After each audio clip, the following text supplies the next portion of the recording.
chord shapes. Learn them and love them. Lumatone is, of course, an isomorphic keyboard, so learn the shape of any given chord type, and it will retain that same universal shape regardless of the root note. We've done a few different episodes on chord shapes now with various tunings and note layouts, with the goal of creating a chord shape library that you can use as a reference when you're playing through all these different mappings. And today we're going to go over a few chord shapes for the wondrous and somewhat bizarre tuning 22 EDO. So let's adjust our ears and open our minds, because there is some gold to be found here.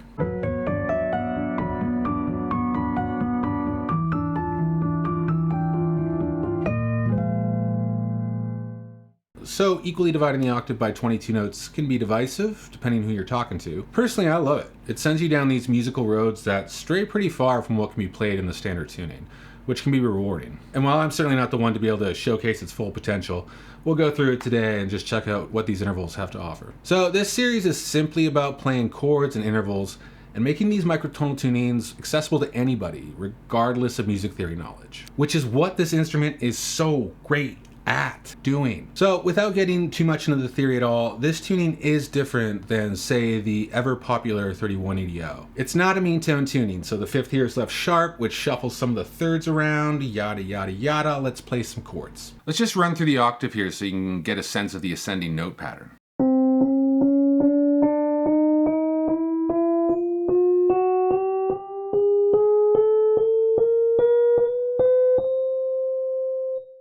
Alrighty, let's just throw down some triads. As I've said, the thirds are shifted around a bit here, and so the shapes are a little different than some of the tunings you may be used to. The major third now lands here. And one step below that we have the minor third, which can be played more comfortably on a repeating note pattern here.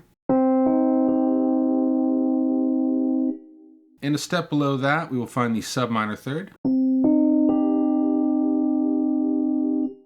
And a step above the major third, we find the super major.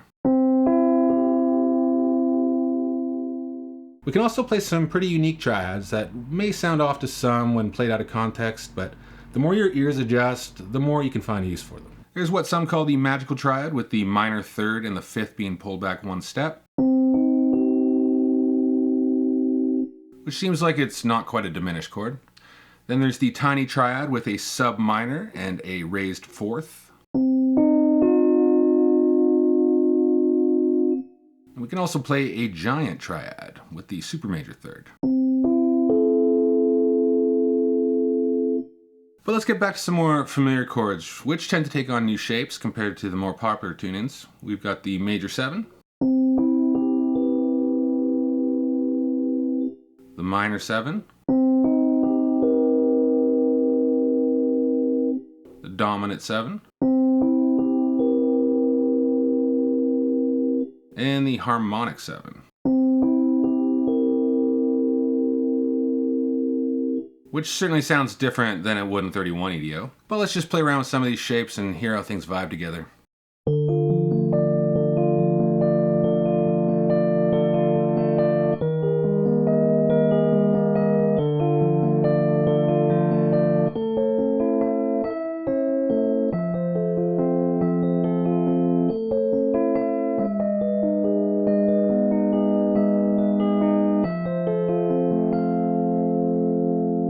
This tuning definitely has its own distinct and unique vibe, and there is a whole host of new sounding chords we can draw from. Let's keep going with some of these tetrads. So we've got the sub major 7th, the sub 7th, the minor sub 7th, and play that with a super major third for a super sub 7th. And if we bump that 7th up one step, we get a super minor 7th. And with a major third, we can do the major super 7th.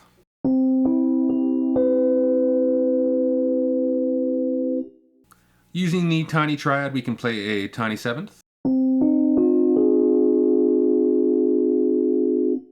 And with the magical triad, we can play the magical 7th. Let's just finish off here with the harmonic minor 6. That one always feels nice to me. All right, let's just mix a bunch of these up.